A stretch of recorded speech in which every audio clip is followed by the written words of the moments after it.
안녕하세요, 갓재석입니다.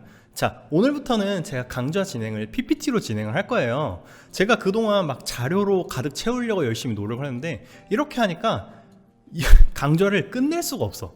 그래가지고 제가 이번 강좌, 이론 강좌 같은 경우에는 제가 약간 가볍게 짚고 넘어가는 식으로 하려고 해서 이제 PPT로 진행을 할 건데, PPT 자료는 제가 아래 자료에 다 첨부를 해놨으니까 필요하신 분은 다운로드를 받으셔가지고 참고를 하시면 좋을 것 같습니다. 사실 저도 이렇게 좀 재미없는 이론 같은 건 다 넘어가고 그냥 한 방에 그냥 3D 프린터를 만드는 방법 이런 걸로 진행을 하고 싶었는데, 이게 강좌를 찍는 사람의 입장으로서는 이거를 다 할 수밖에 없더라고요. 그래서 어쩔 수 없이 최대한 간결하고 쉽게 강좌를 지금 준비하고 있습니다.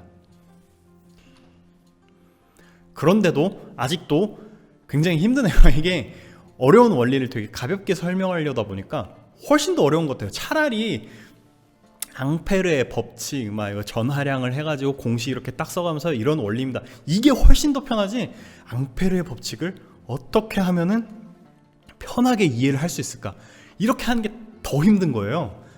와, 진짜 이게 진짜 그 어디냐, 노량진에 막 탑티어 강사분들이 막 재밌게 하고 쉽게 알려드리는 게, 그게 왜 그분들이 탑티어 강사인지 이제야 알 것 같아요.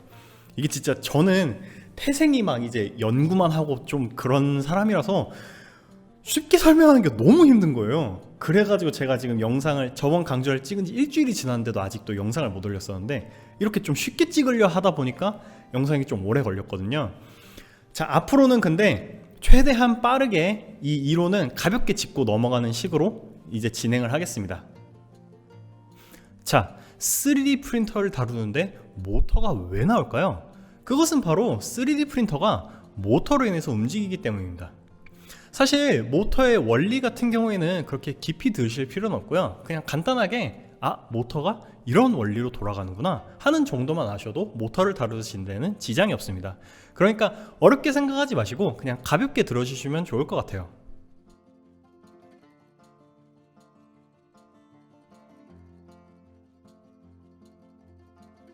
자,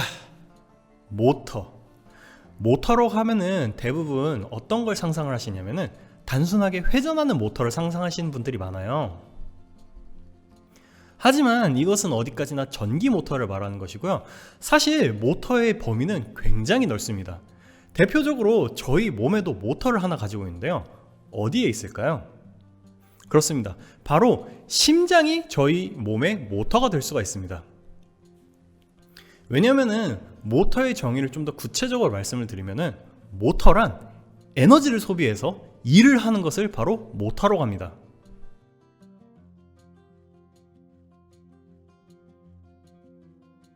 그래서 따지고 보면은 저희 심장은 음식물을 에너지를 소비를 해서 혈액을 순환하는 일을 하죠. 저희가 만약에 음식을 먹지 않으면 저희는 심장이 멈추겠죠. 이런 것을 바로 이제 모터라고 하는데, 굉장히 모터의 범위가 다양해요. 뭐 저희 심장도 마찬가지 모터가 될 수도 있고, 뭐 로켓의 연료도 모터가 될 수 있고. 하지만 한 가지 알아두셔야 될 거는, 모터는 에너지를 소비를 해서 일을 하는 것이기 때문에 풍차나 이제 물레방아 같이 에너지를 단순하게 전환시키는 에너지는 모터라 칭하지 않습니다. 자, 그렇다면은 전기 모터는 도대체 어떤 원리로 돌아가게 될까요? 자, 어렵게 생각하지 마시고 가볍게 짚고 넘어가겠습니다. 사실 모터라는 거는 전기를 주면 돌아가기만 하면 되기 때문에 그렇게 어렵게 생각하실 필요 없고요. 자, 모터는 기본적으로 로렌츠의 힘, 그리고 앙페르의 법칙, 플레밍의 법칙에 의해서 움직이게 됩니다.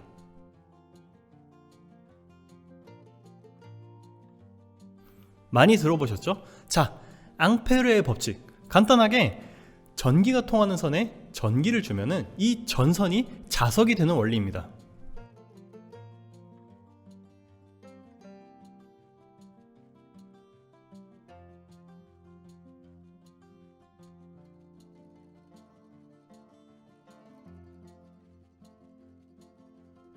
쉽죠? 그러면은 이 전기가 통하는 전선을 자석 사이에 두면은 힘이 발생하게 되는데, 이 힘을 바로 로렌츠의 힘이라고 합니다.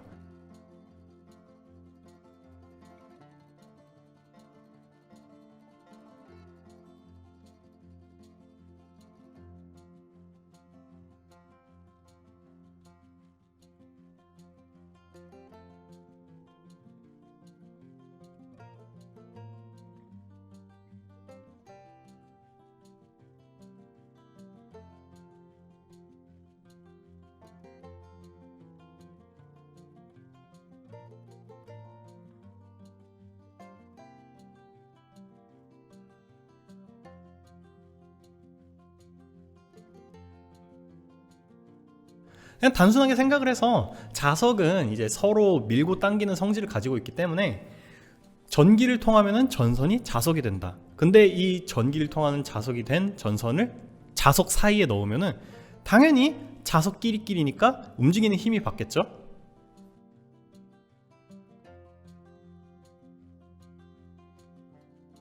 이 힘의 방향을 나타내는 것이 바로 플레밍의 법칙입니다. 쉽죠? 어렵게 생각하실 필요 없어요.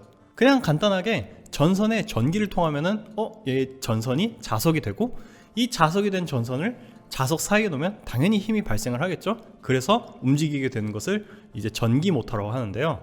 좀 더 이 모터를 세분화를 시켜보자면은 이제 브러쉬 모터가 있고 브러쉬 리스 모터가 있는데, 이 둘의 차이점은 뭐냐면은 이름에서 듣다시피 이 브러쉬가 있고 없고의 차이입니다. 자, 이 브러쉬란 뭐냐? 아까 제가 앙페르의 법칙을 설명을 드릴 때 전기를 통하면은 이제 자석이 된다고 했잖아요. 이 브러쉬는 모터에 전기를 주는 역할을 합니다.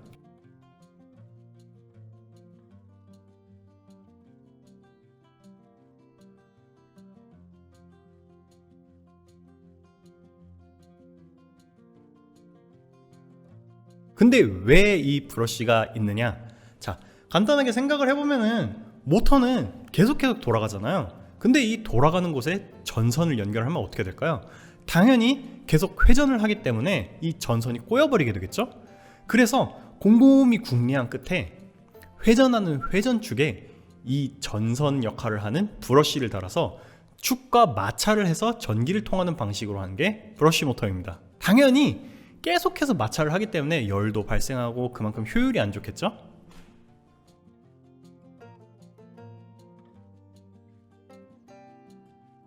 자, 그래서 이런 문제를 해결하기 위해서 열심히 궁리를 한 끝에 나타난 것이 바로 브러쉬리스 모터입니다. 자, 이 브러쉬를 통해서 전기를 주는데 이 브러쉬를 없앤 다음에 어떻게 전기를 줄까? 여기서는 조금 발상의 전환이 있는데요.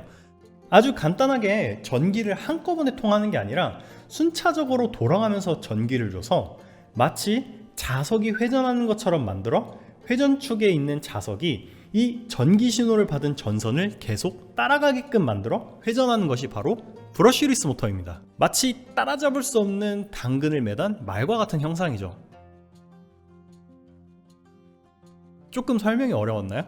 자, 이거를 또 간단하게 제가 밤을 새워가면서 애니메이션을 준비를 했죠.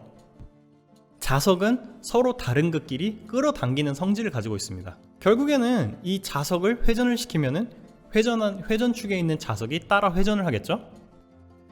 그런데 전선에 전기를 순차적으로 두게 되면은 이 순차적으로 얘가 자석이 되기 때문에 자연스럽게 회전하는 축의 자석이 따라서 움직이게 되겠죠.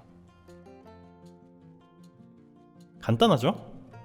자, 그러면은 여기서 조금 더 세분화를 한번 시켜볼까요? 이걸 말하기 위해서 여태까지 이제 설명을 드렸는데, 자, 모터는 기본적으로 저희가 보이는 모터는 이제 DC 모터, 교류 모터 여러 가지가 있는데, 기계적으로 보면은 저희가 정밀기계나 공작기계에서 주로 사용하는 것은 제어를 위한 모터를 주로 씁니다. 대표적으로는 서버 모터와 스텝 모터가 있죠. 이 서브 모터는 회전하는 회전 모터에 얼만큼 회전하는지 측정하는 센서를 달고 기어를 부착해서 정밀하게 제어를 하고 힘을 증가시킨 것을 서브 모터라고 합니다.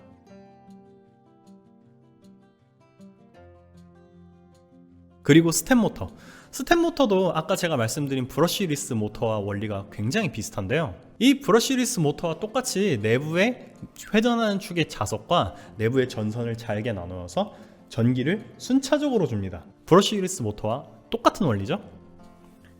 다만 이 스텝 모터는 그 브러쉬리스 모터보다 더 세분화를 시켜서 했기 때문에 이 한 번 전기를 줘서 통하는 것을 1스텝이라고 하고요. 이 1스텝에 한 번 움직이는 것을 바로 스텝 앵글이라 합니다.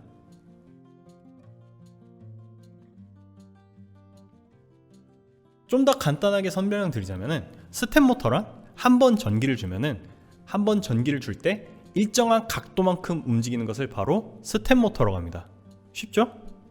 모터는 이 정도만 아셔도 다루는 데는 지장이 없습니다. 어떤 모터가 있고 어떤 원리로 되어 있고.